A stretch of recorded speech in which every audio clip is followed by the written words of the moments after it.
আজ আপনাকে দেখাবো কচুরলতি, শিম এবং চিংড়ি মাছ কেমন করে রান্না করে। আপনারা দেখতে থাকুন। প্রথমে পেঁয়াজ, মরিচ, টমেটো কাটলাম, লতি আর শিম, এই যে আপনার চিংড়ি মাছ।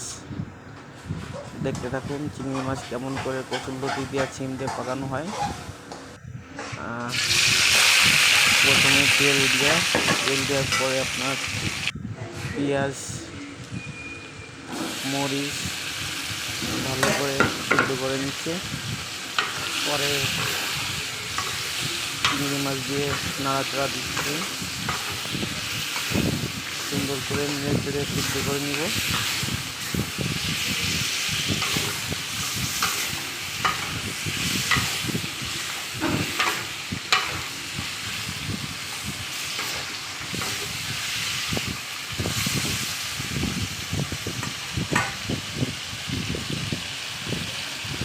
দেখেন সিদ্ধ হয়ে গেছে, কালারিংটাও আসছে, চিংড়ি মাছের সুন্দর একটা ফ্লেভার আসছে।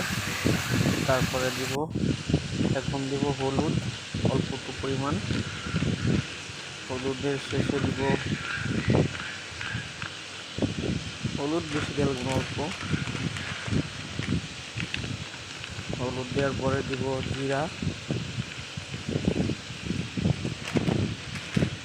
জিরার পরে দিব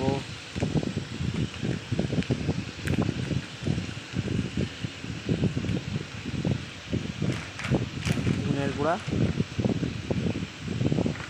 এভাবে দিয়ে নাড়াচাড়া করতে হবে। নাড়াচাড়া করার পরে সুন্দর একটা ফ্লেভার আসবে। ফ্লেভার আসার পরে অল্প ঢেকে দিব।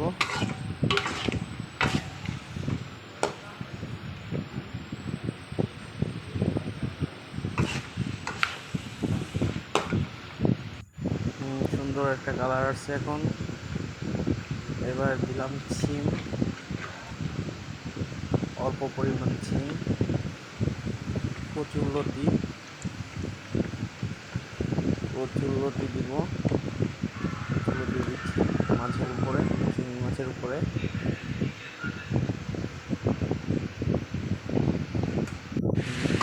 এবার কচুরলতি আর শিম আর চিংড়ি মাছ নাড়াচাড়া করবো, একটু সুন্দর মতো সবে মাখিয়ে নিতে হবে।